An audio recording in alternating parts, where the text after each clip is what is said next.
পুষ্টিগুণ বজায় রেখে ভীষণ চটজলদি বানিয়ে নেওয়া যায় এমন সুস্বাদু ব্রেকফাস্টের রেসিপি আজকে তোমাদের সঙ্গে শেয়ার করছি।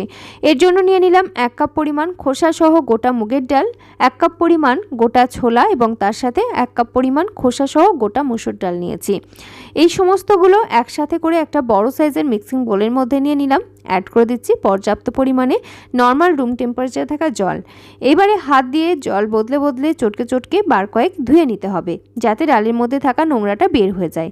তারপরে ধুয়ে নেওয়া ডালের মধ্যে অ্যাড করে দিলাম বেশ খানিকটা জল। এবারে ঢাকনা বন্ধ করে এটাকে 7-8 ঘন্টার জন্য রেখে দেবো। 7-8 ঘন্টা পর জল থেকে তুলে নিয়ে আমি একটা ভেজা টাওয়াল দিয়ে মুড়ে ওই ডালগুলোকে একদিনের জন্য রেখে দেবো। এবারে একটা প্লেটের মধ্যে নিয়ে নিলাম 1 টেবিল চামচ চীনাবাদাম, 1 টেবিল চামচ আলমন্ড বাদাম, 1 টেবিল চামচ কালো কিশমিশ, দুটো আমি এখানে ওয়ালনাট নিয়েছি, সাথে 1 টেবিল চামচ গোল্ডেন কিশমিশ। এই সমস্তগুলো একসাথে করে একটা মিক্সিং বোলের মধ্যে নিয়ে নিচ্ছি। এখানে তোমরা নিজেদের পছন্দ অনুযায়ী ড্রাই ফ্রুটস এবং ড্রাই নাটস ব্যবহার করতে পারো। নর্মাল রুম টেম্পারেচারে থাকা জল দিয়ে এটাকে ভিজিয়ে রেখে দিচ্ছি সারা রাতের জন্য। এইবারে আমরা যে ডালগুলোকে ভেজা টাওয়াল দিয়ে মুড়ে রেখেছিলাম সেই ডালগুলো কিন্তু আমি একদিন পর এখন চেক করে দেখে নেব। আমাদের 5 মিনিটের ব্রেকফাস্ট বানিয়ে নেওয়ার জন্য এই কাজগুলো কিন্তু সপ্তাহে একদিন করে রাখতে হবে। মানে সপ্তাহে একদিন তোমরা একটু বেশি পরিমাণে এরকম স্প্রাউটস বানিয়ে নেবে। আমি যে পদ্ধতি বললাম এই পদ্ধতিতে যদি ডালগুলোকে ভিজিয়ে তারপর রেখে দেওয়া হয় তাহলে কিন্তু এরকম খুব সুন্দরভাবে অঙ্কুরোদ্গম হয়ে যায়, যেটা স্বাস্থ্যের জন্য ভীষণ উপকারী। তোমরা যারা স্বাস্থ্যকর খাবার পছন্দ করো তারা অবশ্যই এই কাজটা কিন্তু সপ্তাহে একদিন অ্যাটলিস্ট করে রাখবে। আর কীভাবে সংরক্ষণ করতে হয় আমি পরে বলে দিচ্ছি। এইবারে আমি ব্রেকফাস্টের জন্য 2 মুঠো পরিমাণ এই স্প্রাউটস নিয়ে নিলাম, সাথে যে আমরা ড্রাই ফ্রুটস এবং নাটস সারা রাত ভিজিয়ে রেখেছিলাম সেটা নিয়েছি এবং একটা সিদ্ধ করা ডিম নিয়েছি। তাহলেই কিন্তু আমাদের স্বাস্থ্যকর ব্রেকফাস্টের একটা প্ল্যাটার কিন্তু একেবারে রেডি। পৃথিবীর শ্রেষ্ঠ ব্রেকফাস্ট যদি বলা হয় এটাকে, তাহলে কিন্তু মন্দ হবে না। সপ্তাহের প্রত্যেকটা দিন নেওয়া যেতে পারে অথবা নিজেদের পছন্দ অনুযায়ী 2 থেকে 3 দিন মতো নিতে পারো। এবারে যে স্প্রাউটসগুলো আমাদের বেঁচে গেল সেগুলোকে এরকম একটা এয়ারটাইট কাঁচের কন্টেনারের মধ্যে ভরে ফ্রিজের নর্মাল চেম্বারে 7-8 দিন মতো স্টোর করে রাখা যাবে এবং 7-8 দিন একদম ফ্রেশ থাকবে। অবশ্যই প্লাস্টিকের কন্টেনার স্কিপ করতে হবে। এবারে আমরা যে স্প্রাউটসগুলো রেখেছিলাম সেটা ফ্রিজ থেকে বের করে সেখান থেকে আমি এখানে নিয়ে নিচ্ছি 1 কাপ পরিমাণ স্প্রাউটস। তোমরা এগুলোর সঙ্গে নিজেদের পছন্দ অনুযায়ী অন্য কোনো ডালও ব্যবহার করতে পারো, চাইলে মিলেটও নেওয়া যেতে পারে। বাদবাকি স্প্রাউটস আমি একই রকমভাবে ফ্রিজে রেখে দিচ্ছি। আর একটা বিটরুট নিয়েছি, বিটরুটটা পুরোটা আমার লাগবে না, আমি অর্ধেকটা অংশ বা 1/3 অংশ এখানে ব্যবহার করব। তোমরা যদি ছোট বিটরুট নাও তাহলে কিন্তু একটা বা অর্ধেকটা পুরোটা ব্যবহার করতে পারো। তো এটাকে আমি একদম ছোট ছোট টুকরো করে কেটে নিচ্ছি, চাইলে স্মার্ট চপারেরও ব্যবহার করতে পারো। আমাদের আজকের রেসিপি বাচ্চা থেকে বয়স্ক সবার জন্য ভীষণ উপকারী এবং তোমরা যারা শরীরের ওজন নিয়ন্ত্রণে রাখতে চাইছো কিংবা প্রেশার, সুগার, কোলেস্টেরল কিছু রয়েছে তাদের জন্য একেবারে অ্যাপ্রোপ্রিয়েট। একটা মিক্সার গ্রাইন্ডার জারের মধ্যে নিয়ে নিলাম 1 কাপ পরিমাণ স্প্রাউটস, তার সাথে মোটামুটি 1.25 কাপের মতো বিটরুটের টুকরো এবং 2 টেবিল চামচ আমি এখানে ফ্রেশ ঘরে পাতা টক দই নিয়েছি, সাথে অ্যাড করে দিলাম স্বাদ অনুসারে লবণ। এই সমস্ত কিছু একসাথে ভালো করে ব্লেন্ড করে নিতে হবে। যদি প্রয়োজন হয় সামান্য পরিমাণ জল দিয়ে বেটে নিতে পারো, আর জল ছাড়া বাটতে পারলে বেশি ভালো হয়। তো দেখো এরকম ঘন ঘন করে আমি বেটে নিয়েছি। এটাকে এখন একটি মিক্সিং বোলের মধ্যে নিয়ে নিলাম। অ্যাড করে দিচ্ছি 1 কাপ পরিমাণ রাগি ফ্লাওয়ার। আর রাগি আটা কি, কোথায় কিনতে পাওয়া যায়, কিভাবে পাওয়া যায় সবাই তোমরা জিজ্ঞেস করো, তো আমি প্যাকেটটা দেখিয়ে দিলাম। অনলাইন যে কোনো স্টোর থেকে কিন্তু পাওয়া যায়। তো এইবার এর সঙ্গে আমি অ্যাড করে দিয়েছি 1/3 কাপ পরিমাণ বেসন। এবারে সমস্ত কিছু একসাথে ভালোভাবে মিশিয়ে নিচ্ছি। এর সঙ্গে কিন্তু এক্সট্রাভাবে কোনো রকম জল অ্যাড করার প্রয়োজন নেই। এখনও পর্যন্ত আমরা এখানে যে সমস্ত উপাদান ব্যবহার করেছি প্রত্যেক কটাই স্বাস্থ্যের জন্য ভীষণ উপকারী, প্রত্যেক কটাই গ্লুটেন মুক্ত, প্রোটিন সমৃদ্ধ, ফাইবার সমৃদ্ধ এবং মিনারেল সমৃদ্ধ।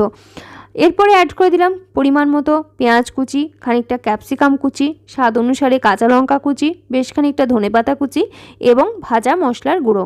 আমি এখানে ধনের গুঁড়ো এবং জিরের গুঁড়ো একসাথে করে অ্যাড করে দিলাম।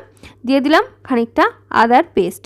এবারে তোমরা এখানে মশলাপাতি নিজেদের পছন্দ অনুযায়ী কম বেশি এদিক ওদিক করতে পারো। সমস্ত কিছু একসাথে খুব ভালো করে মিশিয়ে নিচ্ছি। তোমরা এখানে নিজেদের পছন্দ অনুযায়ী সবজিও ব্যবহার করতে পারো, আমি যেগুলো দিয়েছি তার বাইরে। এবারে খুব ভালো করে মিশিয়ে নিতে হবে। এখানে কিন্তু কোনো রকম জল অ্যাড করার কোনো প্রয়োজন নেই। এবারে আমি একটা তাওয়া গরম করে তার মধ্যে সামান্য একটা বাটারের একটা ছোট্ট টুকরো এরকমভাবে স্প্রেড করে নিচ্ছি। তোমরা যদি চাও বাটার ব্যবহার করতে পারো, না হলে অলিভ অয়েল কিংবা ঘি এগুলো ব্যবহার করতে পারো। এবারে আমরা যে মিশ্রণটা বানিয়ে নিয়েছিলাম সেটা কিন্তু এরকম বাইন্ডিং টেক্সচারে থাকবে। সেখান থেকে বেশ খানিকটা পোর্শন নিয়ে একটু গোল করে নেওয়ার পর এটাকে একটু পাতলা করে চ্যাপটা করে নিতে হবে। তোমরা এই কাজটা হাত দিয়ে আমার মতো এইভাবে চাইলে করে নিতে পারো, না হলে কিন্তু ট্রেসিং পেপার বা বেকিং শিট এর সাহায্যে একটু পাতলা করে নিতে পারো। সেই টেকনিকটা বুঝতে না পারলে আমি পরের ভিডিওতে তোমাদেরকে দেখিয়ে দেবো। তো এরকমভাবে এটাকে স্প্রেড করে নিয়ে বেশ কিছু সময় ধরে সেঁকে নিতে হবে।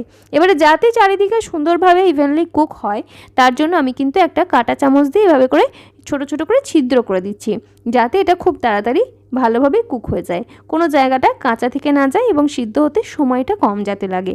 তো এর জন্য এই কাজটা করে নিলাম। তোমরা চাইলে করতে পারো, না চাইলে নাও করতে পারো। তো এইভাবে করে এটা কিন্তু এপিটোপিট সেঁকে নিতে সময় লাগবে 1.5 থেকে 2 মিনিটের মতো। সাইজটা তোমাদের ইচ্ছে অনুযায়ী ছোট কিংবা বড় অবশ্যই করতে পারো। তো এটাকে আমি উল্টে পাল্টে সেঁকে নিচ্ছি। খুব সামান্য পরিমাণ কিন্তু এখানে আমরা বাটার ব্যবহার করেছি। তেল, ঘি কিংবা বাটার তোমরা যেটাই ব্যবহার করো না কেন অবশ্যই পরিমাণের দিকে খেয়াল রাখতে হবে। আর এবারে আমরা এখানে একটা ছোট বাটির মধ্যে নিয়ে নিচ্ছি বেশ খানিকটা ফ্যাটানো টক দই। আমি এই টক দইটা দিয়েই পরিবেশন করব। তোমরা চাইলে কিন্তু এখানে রায়তা নিতে পারো। অবশ্যই কিন্তু কোনো রকম সস ইউজ করার প্রয়োজন পড়বে না, কারণ এগুলো এমনি খেতে ভীষণই সুন্দর হয়, আলাদা করে তেমন কিছুর প্রয়োজন পড়েই না। তবে যদি দইটা রাখো, দইটা ভীষণই হেলদি। ওয়েট লস ডায়েট থেকে শুরু করে শরীরকে সুস্থ রাখার জন্য দই প্রত্যেক দিনের জন্য প্রয়োজন। তো সেই জন্য আমি এখানে কিন্তু কিছুটা দই নিয়েছি। তৈরি হয়ে গেল আমাদের একটা খুবই স্বাস্থ্যকর ব্রেকফাস্ট কিংবা লাঞ্চ কিংবা ডিনারের একটা প্লেট। এটা তোমরা দিনের যে কোনো সময় অবশ্যই নিতে পারো, বাচ্চাদেরকেও সার্ভ করতে পারো, এমনকি লাঞ্চ বক্সেও প্যাক করে নিয়ে যাওয়া যেতে পারে। কেমন লাগলো আমাদের এই দুটো ব্রেকফাস্টের আইডিয়া অবশ্যই জানিও। তবে আরও একটা টেকনিক আছে যেটা স্পেশালি বাচ্চাদের জন্য ভীষণ ভালো লাগবে। তো আমি এখানে বেশ খানিকটা কিন্তু ঘি গরম করে নিয়েছি। পরিমাণে একটু বেশি নিয়েছি কারণ ঘিয়ের পরিমাণটা, কারণ বাচ্চারা কিন্তু একটু যদি সুন্দর ফ্লেভার হয় খেতে পছন্দ করে, আর অবশ্য করে একটু বেশি পরিমাণে যদি ঘি ব্যবহার করা হয় খেতে আরও বেশি সুস্বাদু হয়। সাইজগুলো আমি একটু ছোট ছোট টিক্কির সাইজ করে গড়ে নিয়েছি। এরকম করে যদি একটু ভালো করে ভেজে দেওয়া হয় ওরা কিন্তু ভীষণই পছন্দ করবে। আর যেহেতু ঘি হচ্ছে গুড ফ্যাট, তাই বাচ্চাদেরকে যদি মাঝে মধ্যে একটু বেশি পরিমাণে দেওয়া যায় তেমন একটা অসুবিধা কিছু নেই। অবশ্যই কিন্তু তোমরা যারা ডায়েটে রয়েছো, ওয়েট লস ডায়েটে রয়েছো কিংবা সুগার, প্রেশার, কোলেস্টেরল এগুলোকে কন্ট্রোলে রাখার চেষ্টা করছো, তারা কিন্তু এই রেসিপিটাকে স্কিপ করব। এটা আমি স্পেশালি বাচ্চাদের জন্যই বলে দিয়েছি। তো এটাকে এইভাবে উল্টে পাল্টে একটু লালচে করে ভেজে নেব। এরকম করে যদি বাচ্চাদের লাঞ্চ বক্সে প্যাক করে দেওয়া হয়, লাঞ্চ বক্স কিন্তু ফাঁকা করে নিয়ে ফিরবে, এইটুকু গ্যারান্টি আমি দিচ্ছি। কারণ এটা খেতে ভীষণই সুস্বাদু হয়, পাশাপাশি ঘিয়ের যে ফ্লেভারটা আলাদা করে অ্যাড হচ্ছে সেটার জন্য ভীষণই ভালো লাগবে।